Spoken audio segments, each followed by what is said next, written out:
you for having me here first, and I will thank Indrajit, who actually brought me onto the stage. So thank you very much, Indrajit.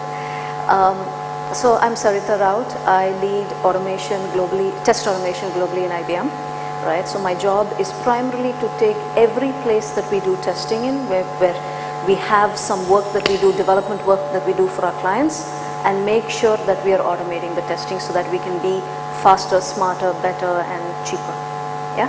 So more cost effective. We don't use the word cheaper, right? So more cost effective. So that's my job in a nutshell. I've not always been in IT. How do I put it? All my life, that I remember, I wanted to be a geologist. Okay, so I went out and studied geology, and then, like the mister, right? I was the only miss in my class, and all the while I had to keep convincing people that yes, this is what I want to do. I know it's field work, I know it's hard, but this is what I want to do. And then there were a whole bunch of government restrictions which kind of didn't allow the geology jobs to come to me at the right time that I wanted it, right? Because the companies packed up, right?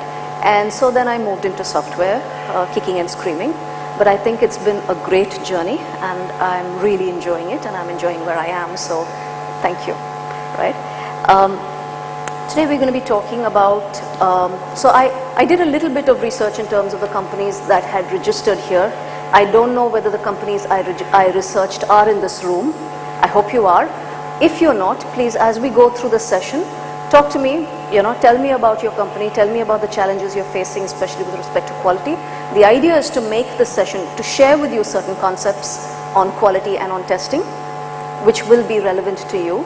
And the idea is to help you take this back into your company. So if you have any questions, please feel free to ask, right?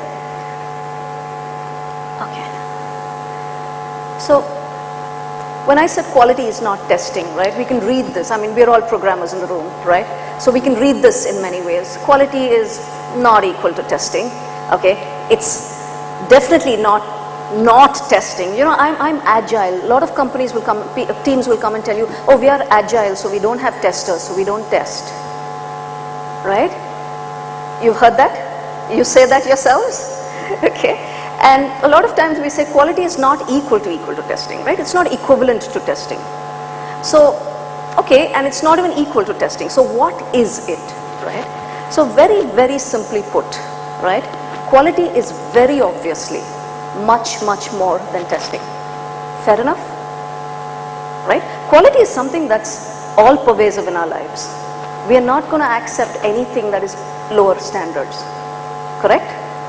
Now, let's take the case of Microsoft, right? We all know, I mean, it ruled the market for a long time, right? We knew it was buggy, we knew it crashed a lot, but the point was we didn't have alternatives. The moment alternatives came into the market, right, we jumped for something which gave us a perception of greater quality, right? So that's why quality is just that much more than testing. It's a lot about perception. It's a lot about quality of your thinking. It's the quality of how you actually bring in features into the market, right? So if we're to understand what we're talking about in terms of quality and testing, we need to also understand in a software context, right? What are the challenges today? Does it really matter? I mean, what's changed today as opposed to yesterday, right? So very simply, if you look at it, today, and you've been hearing it in the morning as well, right? When we talk about software systems today, you can be writing an app, you can be writing a huge banking payment engine, right? You could be writing GST software, you could be redoing somebody's billing system. But the fact is that you're going to be definitely interacting with a lot more systems. You're going to be working with a lot of monoliths at the back, as well as you're going to be talking to a lot more smaller systems at any given point of time, right? So, and more interestingly, what's happening is that your users are going to be everyone, right? It doesn't matter whether you're B2B, B2C, the users that you're reaching out to, right, are a much more varied base. It's no longer that you just have a small bunch of people who are working on the software, who are trained on the software, who know how to use your website, right? How many of you have sat with your aunts and taught them how to navigate or send an email, right? And do they still keep calling you? We all have parents and grandparents who have that problem, right? So everybody is a user today, right? And it's not about using it on a computer. Before, you would have to go to your granddad and sit down, or your mom and sit down at their machine and show them how the mouse works, etc. Today it's various devices, and God help you if they've changed their mobile device, right? You've also got to listen to them saying, oh my God, that was better in this new device, it's not good. And you're trying to convince them, because you've probably paid for it, saying, hey, this is a better machine, this is a better device. So think about it, right? Your users are varied. The devices that they work on are varied. It's not just smartphones anymore, right? I believe we have a couple of startups which are working with biometrics and point of sale systems, right? So you're also using different kinds of devices that plug in with each other and talk to each other differently. You have various channels by which the same information, the same software, the same calculations, the same business logic is provided to people, right?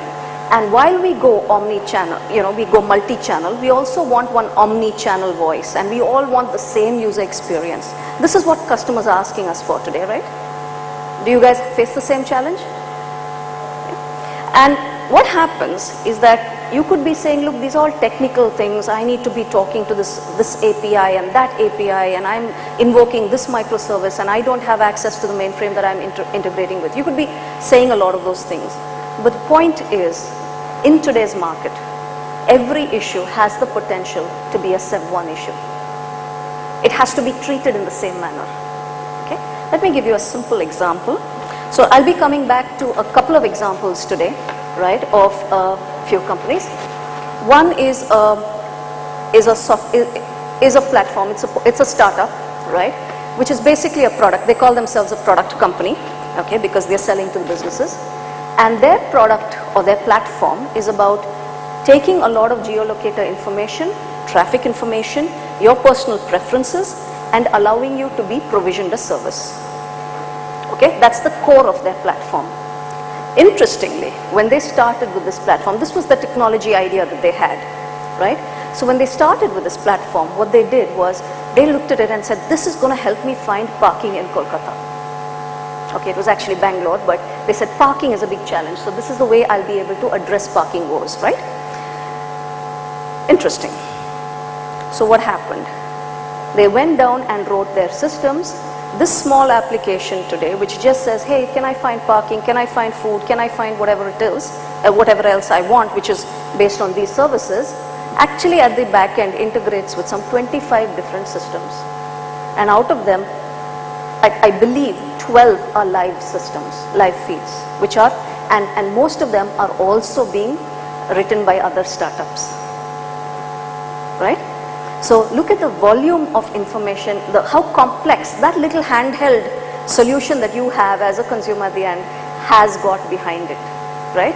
So technology today is that much more complex, as well as it's that much more simple that you can roll out applications faster. So you need to understand that these are some of the real-time challenges that you will face with your software, right? And leaving all the technology aside, you are going to face repeatedly the challenge that your software needed to be released yesterday. You wanted this feature in yesterday, right?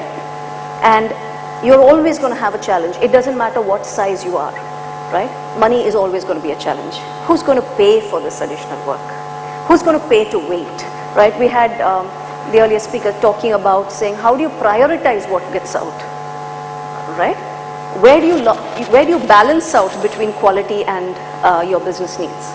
So these will be issues that will come up, and very, very key and critical, right? As a community, as a set of users, as businesses, right? We are all very, very low on attention span, right? So the moment something doesn't work, we're going to go for alternatives. We're going to get bugged. We're going to raise this on some website and say, hey, this really sucks, right?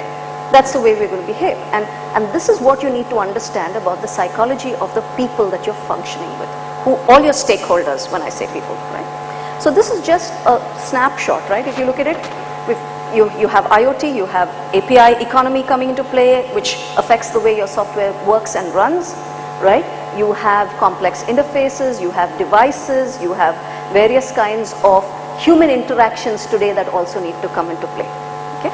So, having understood this, what does it mean? We need to get tens and thousands of testers to start testing software? Not really, right? We can't afford it. So what do you need to do? What you really need to be doing is empowering your organization to ideate quality, right? Quality very clearly is now, and it's inherent in every role, every department, and every action that you take. In the earlier session also, he said, it doesn't matter, I may be working agile, right? I might have a team of developers who are rolling out a feature today, but what are they doing? They are taking ownership for that quality. Okay. How do you make sure that comes into your organizational policy? How do you make sure that your team is actually working in that manner? Okay. So coming back again to my geolocator software friend, right? So when I speak to him, he's really excited by the fact that he's running his business, he's technically competent, and he is really technically competent, right? And he says, I ask him, so how do you roll out features? What do you do? What's your testing? Oh, Saritha, we don't have time to test. So I sat him down and I said, are you sure you don't have time to test? He said, right, we all know our jobs, we know what we need to do. Okay. So for us, it's about getting it right the first time. You think that'll be better? Okay, I think this is, thank you, right? So it comes down to him telling me that we know what we need to do, right? How does his organization know what they need to do? Today they're a small organization and they're all founder members, right? They all have equivalent stake in it. As a result of which they know and they have communicated the quality that they need, right? So it's not that they are not testing it. They are testing it, but they're not calling it out in that sense. They are aware of what quality they want to come out, right? So that's the critical piece.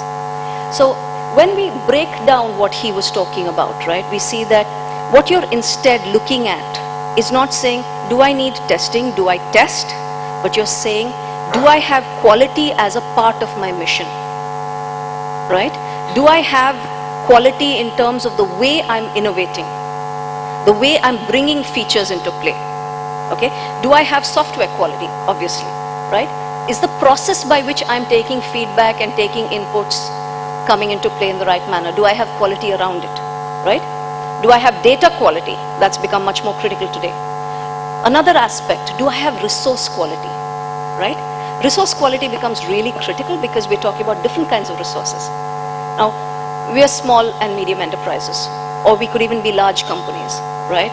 But we cannot afford to keep people who are not equipped to do the job right forever, right? We need to either invest in them to upskill them, or we need to get them with the right skills, right? We need the right resources. It could be manpower, it could be infrastructure, it could be a cloud service provider, it could be anybody. Or it could be the data that you're using in your system, it could be the feeds, right? It becomes very important that you have the right resource quality.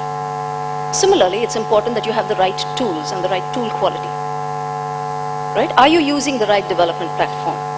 Are you using the right solution libraries that you need to develop your software? Are these questions that we actually sit down and think about? Is it somewhere at the back of our minds, or if it's not at the forefront, right?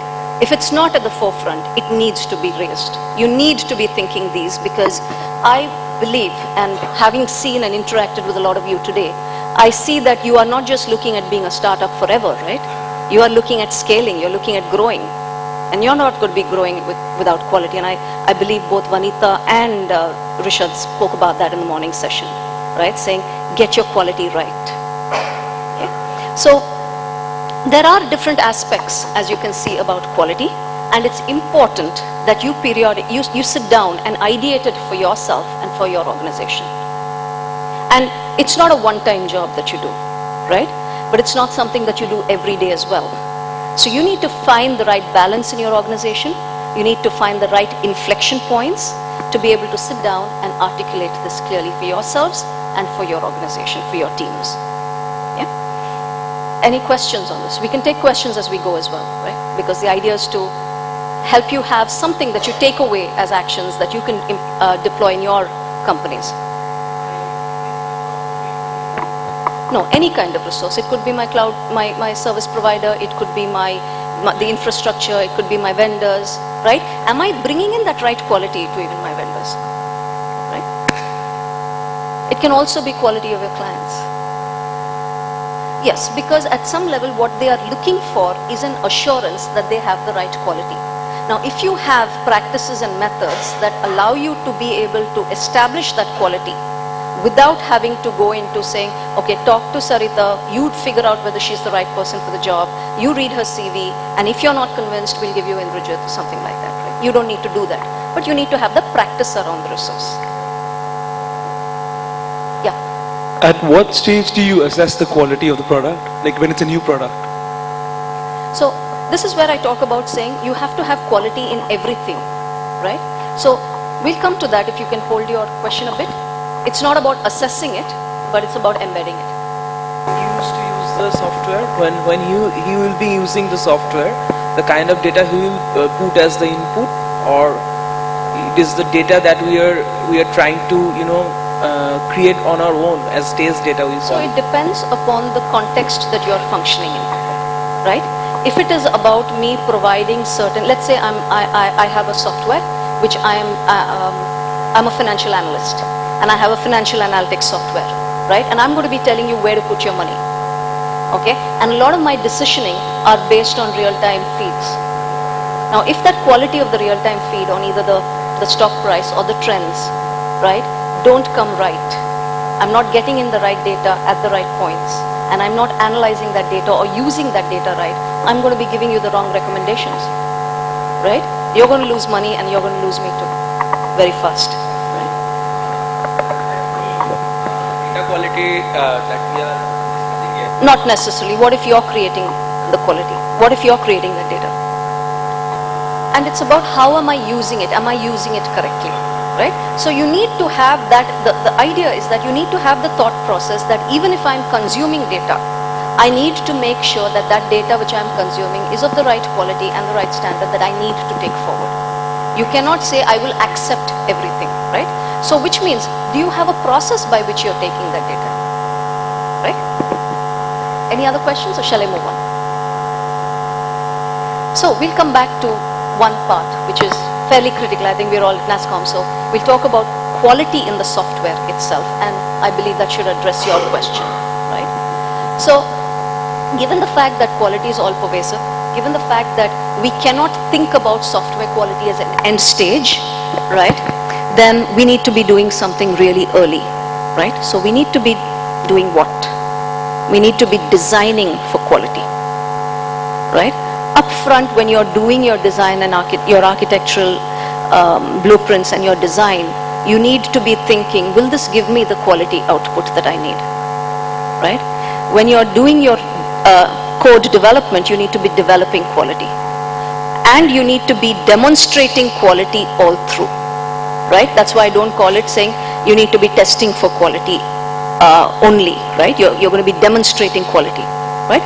This is how you need to bring in quality. So you might use various tools and techniques, right? You might use mind maps, you might use requirements management techniques to help you streamline your requirements, speak through them. You might use design thinking techniques to get your requirements right, to get your design right. Okay? So you need to figure out at what point are you going to be able to make sure you're infusing quality into the DNA of your software. That's the whole idea.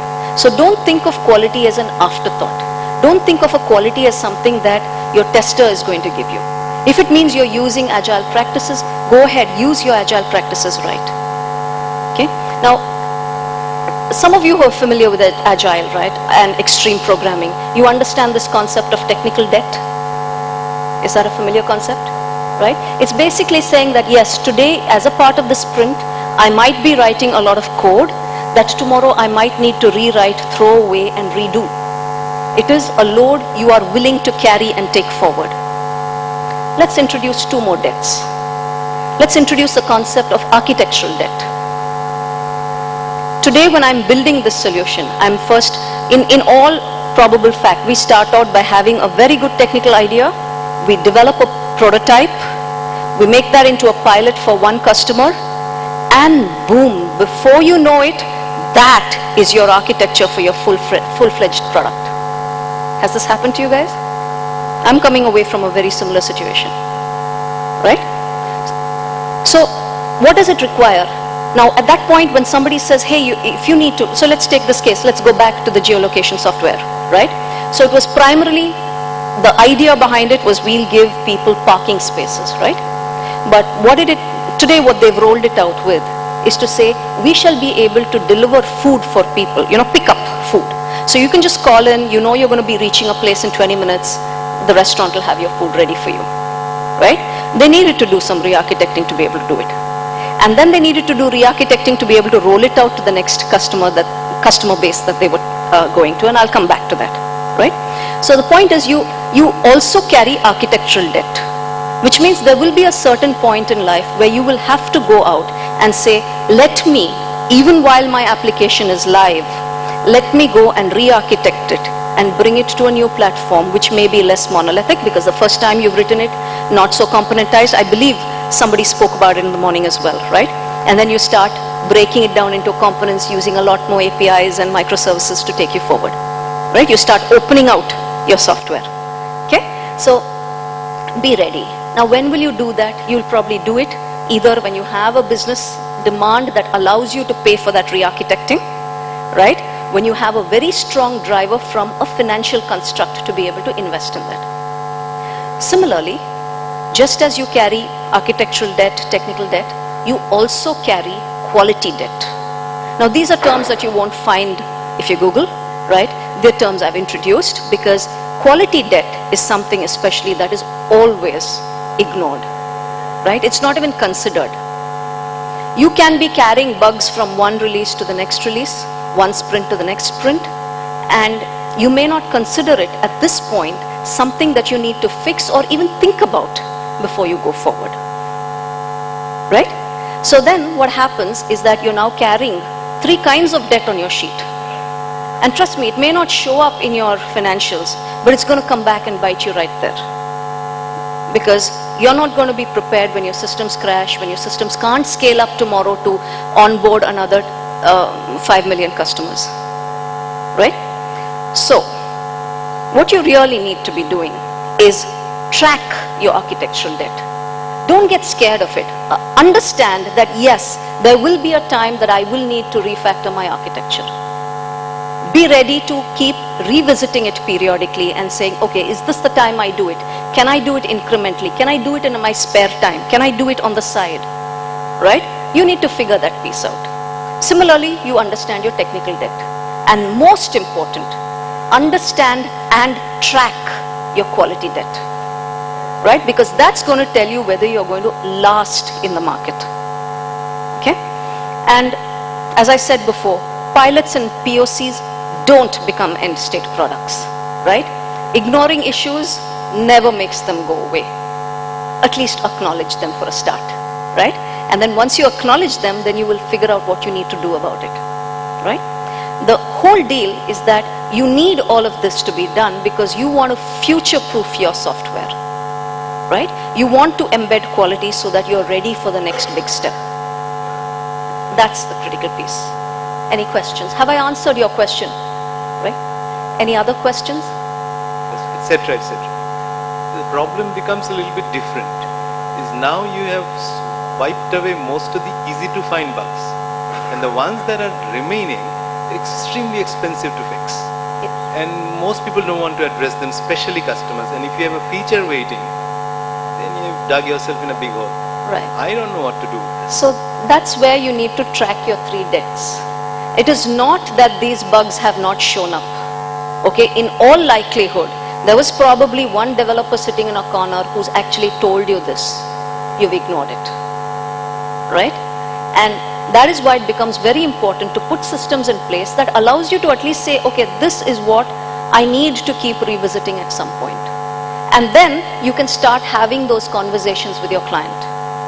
Okay, let me give you an example that we are coming out of, right? And you might think, like in the morning Vanita was saying, things happen, stuff that happens to big and small companies. I mean, I think we are all grappling with the same kind of issues, right? We are all needing, however large we are, we all need to work with a startup kind of mentality, because the customer out there is very demanding, and it doesn't make them any less demanding because you're a bigger company, right? In fact, they become much more, right? So one of the things that we did was we started developing a software testing platform, a quality platform, right?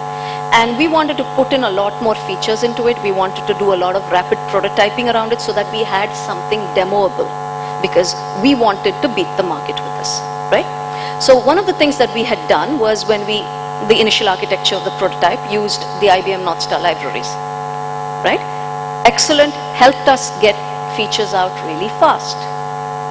Where we lost out was when we needed to take this to a client outside of our restricted environments, where we came across issues saying, okay, I have my own client environment, my own network, mine is a restricted network, I don't access the internet. So when you don't access the internet, we can't have these libraries synced up, right?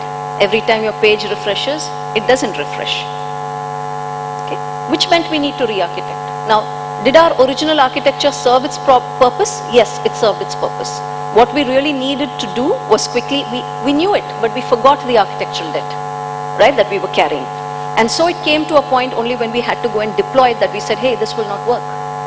So we needed to go and re-architect as well, right? So you will come across these situations, and it is important that you keep tracking these defects. So going on, right, we've talked about these defects. So typically, what is our reaction? Whether it's feedback, we call it feedback from our Agile, our Scrum meetings or our end of project reviews, or we call it defects which are logged into the system, or it's customer feedback that comes in. You know, you've had it, you've rolled it out to some of your beta users, you've gone and demoed it to your management, they've given you inputs, right? Now, I will classify all of them as either feedback or defects, right? What's our reaction to it? Guesses? It's not a part of my product roadmap. How many times have you said that? Or how many times has that hit you in the face? Okay? What else? Oh my God, we have to redesign it, right? Let's add this feature, and hey, this is really a good idea. Yeah, I think this is what, those guys are doing it, we are not doing it, we need to add it, let's add that in, right? Indiscriminate. And then of course we say, well, architecture doesn't support it now. Let's put it up in release 7.8.9.10, right? Which means never. It's forgotten. Okay? So, it's important that we understand that this is a typical reaction, right? And once we understand and accept it, then we can start talking about other things, right? Saying, okay, I'm not putting these features in because today my business, the rollout to business is more important than the feature. Right? Let's figure out what will it cost me to put it in. Yeah? And more importantly, can I see what my quality debt quadrant says? Am I being reckless, ignoring everything and just going ahead bulldozing? Or am I being prudent? Am I being inadvertently, am I giving you wrong quality because I'm just not thinking things through? Right? Or am I being deliberate in producing what I need to do? It's important to assess your quality debt quadrant.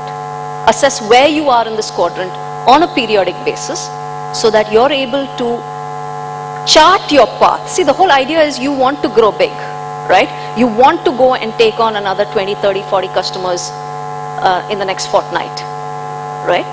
How do you do that? How do you build your roadmap to get there? Yeah. So, it is essential that we understand what is the reaction that we have to defects, and it can be defects that anybody is raising, right? And especially when we are in a startup and a small industry mode, we have this tendency to also feel a little more scared, right? And it can be destabilizing. Defects can be destabilizing, right? So understand that this is reaction, this is reality, and it impacts the way your software development life cycle goes through. It impacts the way your software is released. It impacts your business. Any questions? So let's actually, before we move on here, let me talk about another startup that I did some consulting with, right? One of the things that we had was, we were a startup. We were taking software to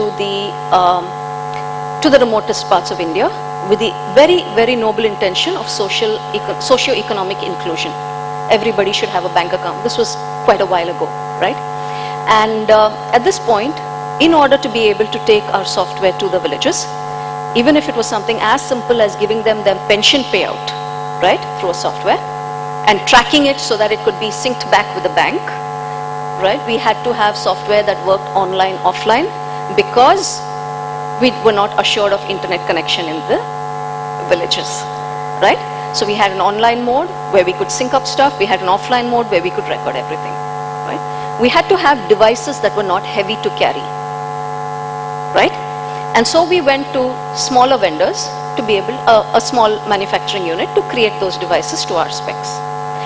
We wanted to make this foolproof, so we wanted to have biometrics introduced. So we had biometrics devices also attached, right?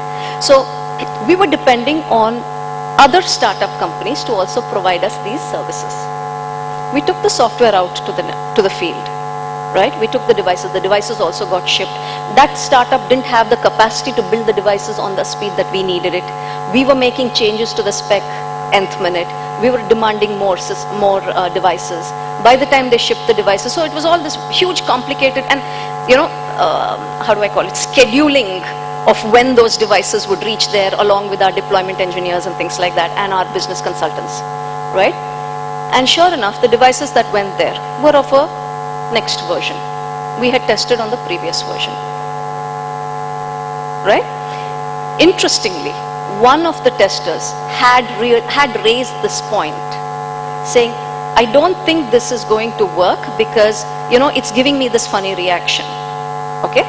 And we raised it as a bug on that, on the biometric system, right? Because it was not reading each time and it was giving some funny messages. So we ignored it. The biometrics guy came back and said, no, you haven't plugged it in properly. Your connection is bad, all that good stuff. It worked. We said, okay, fine. Meanwhile, they found what the fix was, actually what the problem was and what the fix was, fixed it, gave us the fixed software. Our software didn't work, right? So these things happen real time. So we need to figure out again, what is the cost? What is the priority here? And what is my fallback option? Coming back to geologistics, right? I mean the geolocator. They wanted to roll out the application to initially they were looking at high-end restaurants, right? I'm coming back from work, I'll call them up, they'll get my food ready, I pick it up at the door and go, right? I pay on credit card, everything is done. Then they found that they actually had a very different market. They had Uber and Ola drivers who didn't have a place to eat, right? And so which meant they needed to take their platform to other kinds of restaurants, and they needed to also, those restaurants also wanted to introduce coupons, right? An introductory coupon. Now problem was that the coupon for some reason was just not working. So they needed to roll it out. They rolled it out in 8 hours, knowing that there was going to be this glitch. In parallel, made sure that they had their database updates ready so that even if they got one call or one missed coupon update, they would update the coupon by mass, right? So at least the customer's experience was not changed and they were able to onboard people fast, right? So you need to be aware. That's the whole piece, yeah? So, having said this, does it mean different strokes for different folks, right? Does the definition of quality change based on where you are in your startup life cycle? Does it change based on how big or small you are? Does it matter whether you're a product, a service, a platform? Is your quality concept based on when you plan to go live, who is funding you, when is your IPO? Does that matter?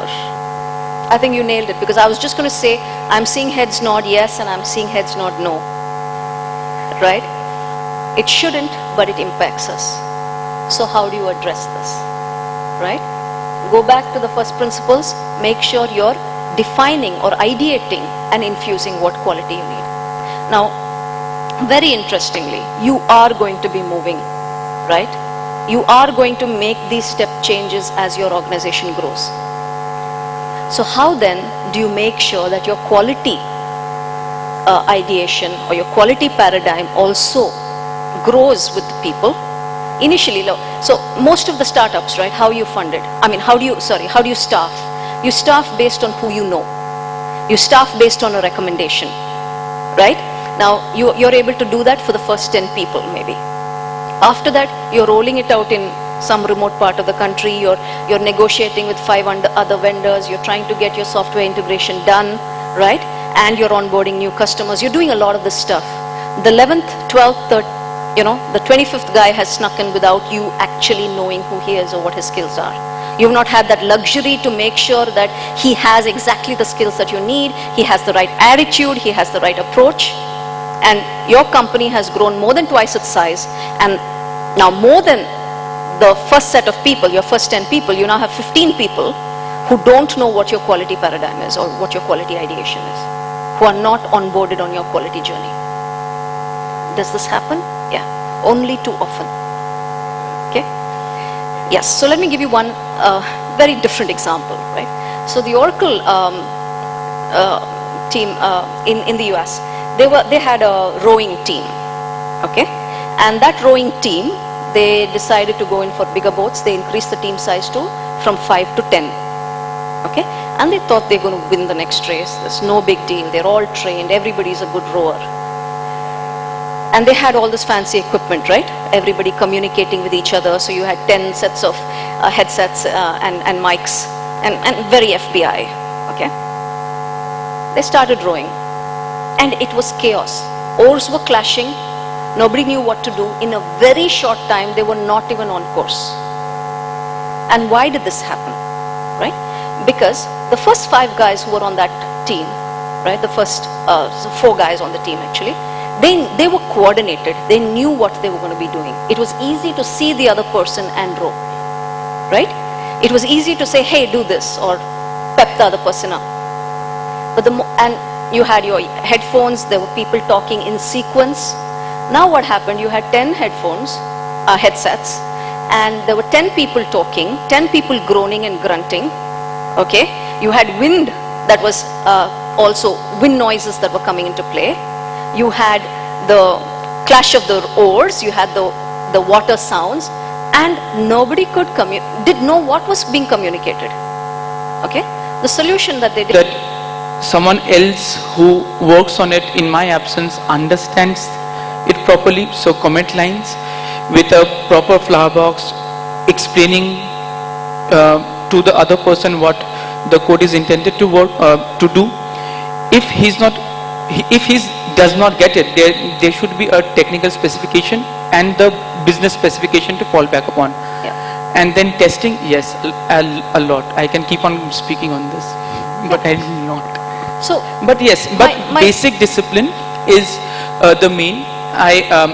Right now I own a company called Kolkata Bloggers, and I plan to form another one as I move to do my masters. So this is what I have set the benchmark. The first 5 people define the DNA of the organization when I am gone. They have to be disciplined. So that's it. Discipline is the keyword. So you talked about testing as a last activity, right? So let's take about, even in a phase, why aren't you doing it first? Why aren't you testing your requirements out first? Let's take a very simple example, right? What do? Do you run a spell check at the end of your document, or do you keep it running as you go, so at least you know how buggy your spellings are, right? It's something as simple as that.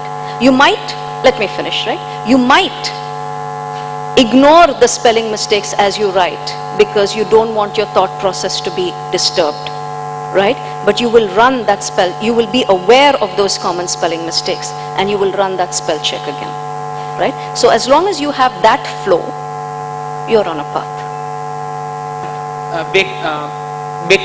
At the end of the day, he's gonna make it. Yeah. So this is the process that we are following right now. So what you are putting in place is a continuous review mechanism or a validation mechanism. Yes, this is what I call. If you do that as a continuous process and as a discipline, you don't need to have a bunch of testers or people to validate at the end of the day, right? So it's about bringing it in the DNA. You're on the path.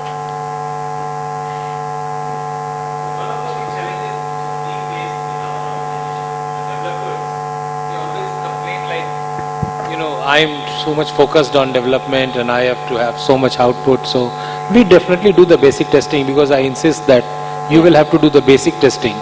And I don't know if it is useful, but we have actually qualified the testing part into two processes. One is the pass test and one is the fail test. So I say that, okay, at least with reasonably expected data, your system should pass and it should not fail in, getting at least done. And another is that after the pass test is completed, then we give it to another person to fail it. Try and break it somehow. Because if you can't break it, your customers will break it, as is the maxim.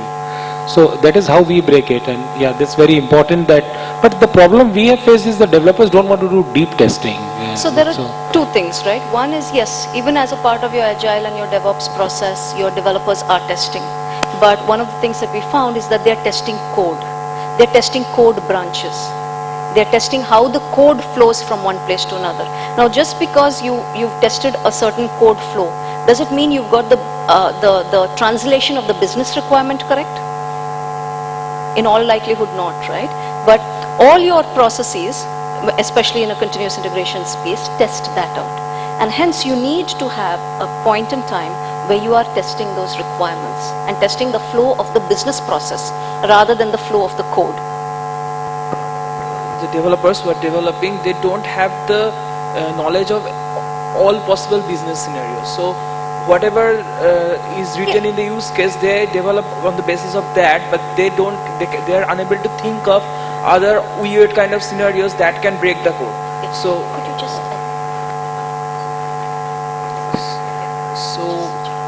there is no as such bug in according to them, but there are some logical limitations. So when we testers test it, we can found some scenarios which will eventually lead to some bugs or defects. But when they tested, they performed the unit testing, they couldn't think of that particular scenario. See, because that's also a bit about the way we are working siloed, right? We are working on a specific requirement. We are working on a specific flow. We are breaking things down. Now, in all goodness of thought, we are doing that, right? So that more people can work on different components and get them out faster. That's a part of the componentization process. But then it becomes important that you integrate these components. And you integrate that, once you've integrated them, you test that they work together as well. So, have I answered your question? So yes, there does need to be that place where you're talking about these business requirements that get tested. Often one scenario is somehow related to some other scenarios. It's not a discrete yes. thing. Yeah. I completely agree with you. So it comes back to saying, are you testing the business? Are you testing the flow? Right? Do you understand the business? Domain testing will become that much more important. Right? It's pretty obvious that when the team size is small, maintaining quality is very easy and simple. So when you go from 5 to 25, then 100, 100 plus, then to me, quality doesn't have any universal definition or standard. It's a bilateral thing.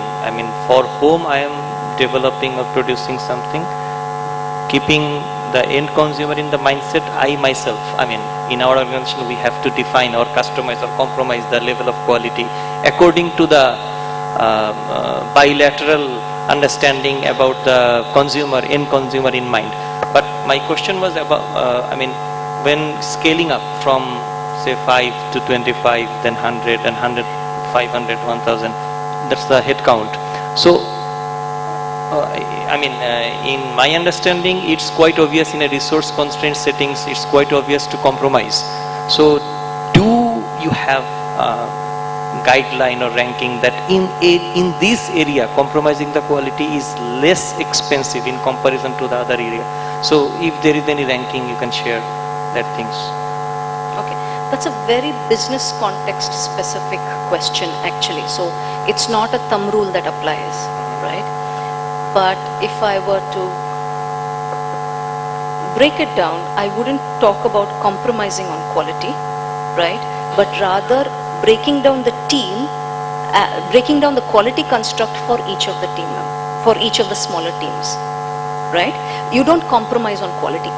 You establish a certain benchmark, right? And you get to, you make sure you're putting in place the right quality all across, whether it's your process, your communication, your tooling, your strategy, etc.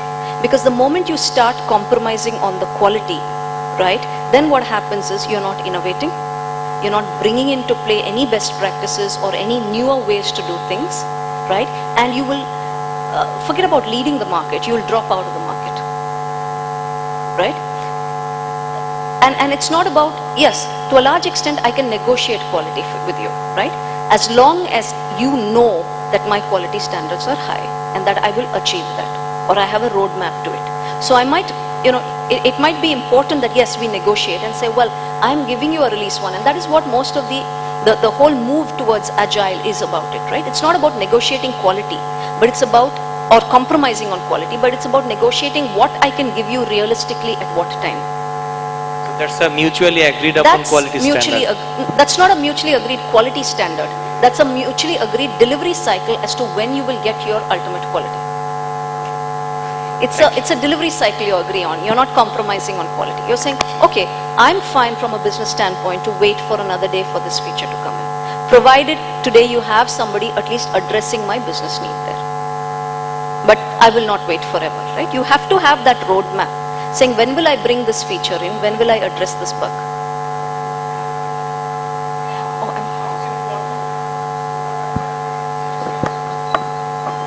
For an extremely new team of which the company is not even formed, we are working on the MVP. How important is this process management for an MVP? I realize from my past experiences that once we are out in the market, it takes a lot of effort and a lot of resources to get back and rework on it. But from this standpoint of an MVP, how important is adhering to all the processes that personally I learned in TCS? Here's a concept I'm introducing, right? When you talk about MVP, there is an inherent understanding in terms of what that quality of the MVP is going to be. I'm introducing MVQ, right? Now, your MVP might go with saying, okay, no Sev1 defects, system should not crash, happy path goes through, right? That could be an inherent definition of your MVP, okay? But unfortunately, today, what happens is, it's okay, what comes across is if I need to give you a minimum viable product, I need to give you only minimum. That's unfortunately the real-time definition. If I just give you the minimum, it's enough. That's not it. It's the minimum viable product. So I have to give you what works well. And since that keeps getting forgotten, that's why I'm introducing this concept saying, define what is an MVQ. What is the minimum viable quality with which you will send it out to your customer? Right? That quality might be quality of your software. It might be a combination of your quality of the software plus a support ecosystem that you're giving them. Right? So for example, we'll come back to geolocation, right? Saying, I'm okay to roll this out tomorrow. I have to get it out in 8 hours, otherwise I'm not going to get these customers on board, right? These businesses on board. And if that doesn't happen, and these businesses want to give out this coupon code, I know this coupon code is not working, right? I know there's a problem. I will make sure I have a support system whereby somebody is immediately applying it from the back end, right? So that defines my quality, right? And it becomes very clear saying that the user experience, which is what I want to promise, the onboarding experience is not messed with. Okay? So these are just some things that you absolutely need to be doing, right? Defining what quality is for you and your customer, looking at how do you have a testing and validation routine and culture, like you described. You are putting that as a part of your culture. It's not a separate activity that somebody does artificially at some other point. Right? It has to be, but like common sense, it's not always common, right? Okay? And before you define your MVP, define your MVQ. Keep coming back to it. And set up a system to track your debt. All kinds of debt that you carry. Right? Be open about that debt. Another critical aspect is to be open and frank. You might have a couple of Godfather customers. Right? Tell them, yes, today I know I'm not addressing these 5 things of yours, but I am re-architecting this in parallel, because then I will be able to take it, I will give it to you in the 4th release. Be specific about how you communicate back to them. right? And check and recheck, but please don't do it every day, right? Go back, review stuff periodically. Don't get bogged into that mire of saying, oh my God, I need to be doing this as well. Right? Establish it, work towards it, and move forward. Yeah? I hope these were, I was looking to make this a very practical experience in terms of what is it that you can actually go back and do, and relating to potential challenges that you guys would be facing in your companies. I hope I resonated with at least some of you. Feel free to contact me on LinkedIn and we can take this conversation forward. Thank you. And thanks for this opportunity. Of all the audience that we actually, it resonates not with a few of us but all of us, because what is more important, and it is now actually cutthroat competition everywhere. So the only USP you can have, product quality and features, everything matters, but the quality matters most. So the best of the software, if you don't have quality, sorry, you are going to be dead today or tomorrow or day after. So please focus on quality. And she's actually, what I really appreciate from my side is that most of these things are doable. It's not some sermon from some very high platform and you nod your head and say, okay, yeah, these are great ideas, but I'm sorry, my organization cannot do this. So I think, very small organizations, middle level organizations can implement most of these suggestions. And as you said, it's more about the awareness. Even if you can't fix something, be aware of it. So, the soonest you can, as we did, we, by mistake, we mentioned her as Mr. So whilst he continued with the talk, we tried and fixed that. So, you could deliver something to your customer with a known defect and try and fix it as soon as you can. So with that, that brings us to the end of this session. I really appreciate. I think this session definitely requires a standing ovation. Don't you think so? We should really thank her for adding value to our organization's future growth. And I would have a very small memento to respect her.